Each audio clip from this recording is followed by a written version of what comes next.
Hey everybody, Charlie from Daily Motor, blah blah blah blah blah. Mercedes GLA 250.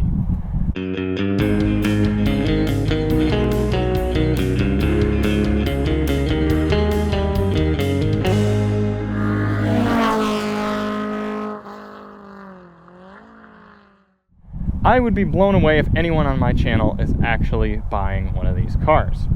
That's not because it's bad.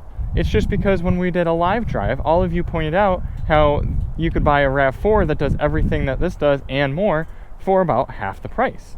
And you'd be correct. This thing, as we're looking at it, costs just under $50,000. It's small, and it doesn't even have a heated steering wheel. So who's buying these things? Well, somebody else pointed out in the live drive that they see these type of things all over the place in Los Angeles. So people lease them. People want to get the Mercedes badge. They want a luxury vehicle. And we need to not fault people for that.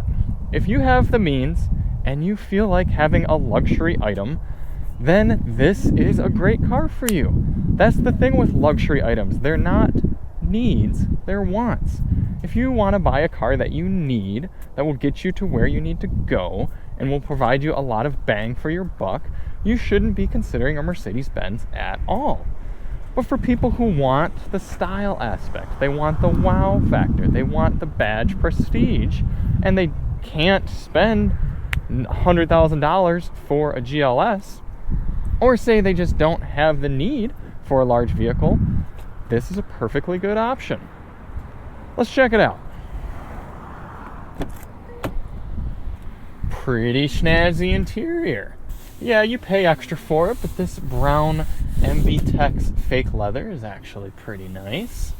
You've got really a quite impressive center area here with some cool vents and ambient lighting, and everything feels solid and well put together. How about the back?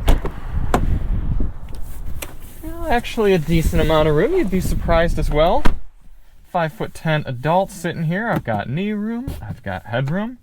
Now there's no sunroof in this car. I'm sure that's an option, and that might cut down on your headroom a little bit. But you got some door pockets. You got actually a pretty cool way of putting in a handle here. No flip down armrest, but 20-40-20 split fold seats, so you can fold that down and put your skis or your surfboard or your 2x4s or whatever you're hauling.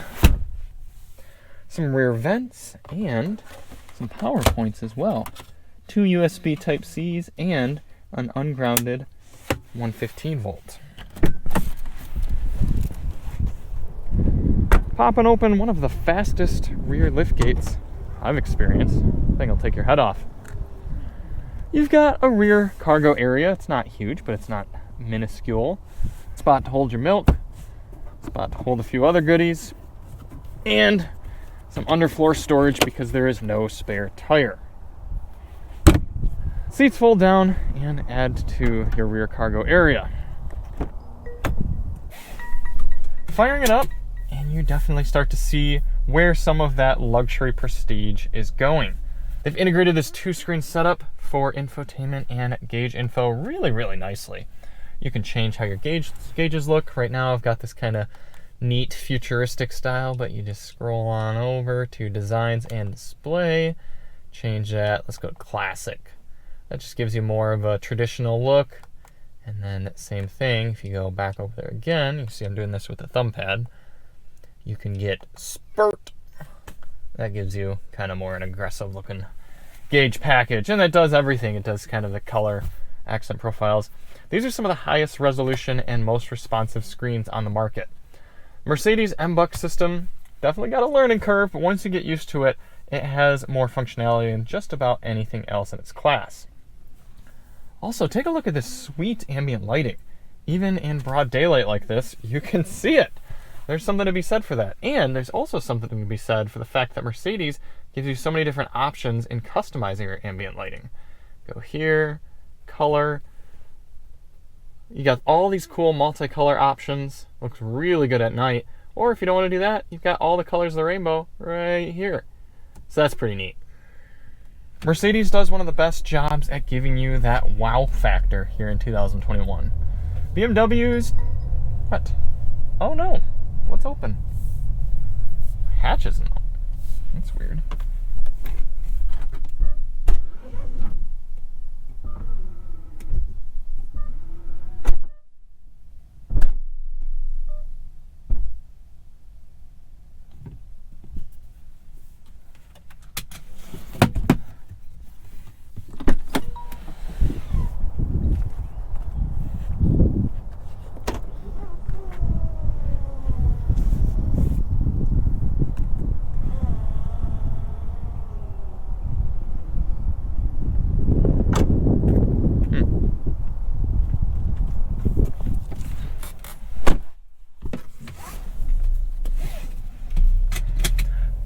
BMWs might drive a little better.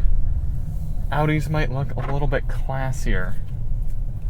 But Mercedes has a cool wow factor with everything they do, and that trickles down to this base GLA as well. However, this invokes rage for me, the fact that the sun visor doesn't extend.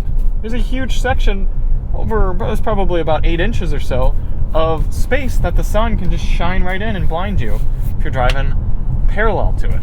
Come on, Mercedes. You spend all this money, they could at least give you a little extender to block the sun. So that's disappointing. But other than that, this car drives pretty darn well. Rocking a 2-liter turbo and an 8-speed dual clutch. I don't really get the point of the dual clutch automatic. A torque converter automatic would be a lot smoother, especially in slow speed situations. But they probably use the dual clutch to save fuel. And this 2-liter's got a lot of grunt. I don't like it quite as much as Audi's 2-liter that we drove in the Q5, but really no big complaints.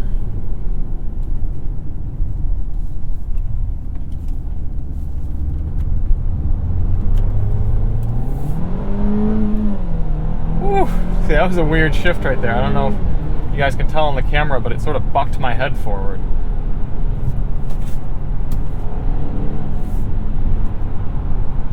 It's not the quickest to respond either. It's not bad in terms of just general car transmissions, but when you're talking dual clutch, sometimes you think, ooh, well, they're really snappy in shifts. Not particularly. Let's toss it around and see what it can do.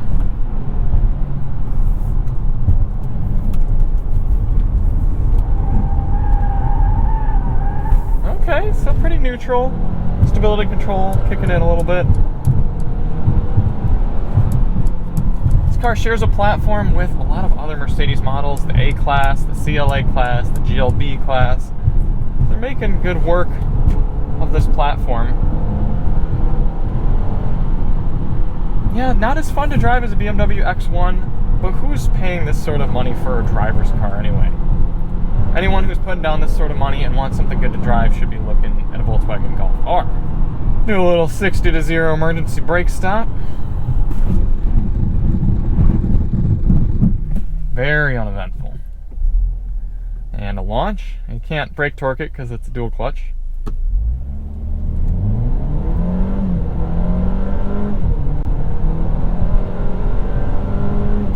It gets there.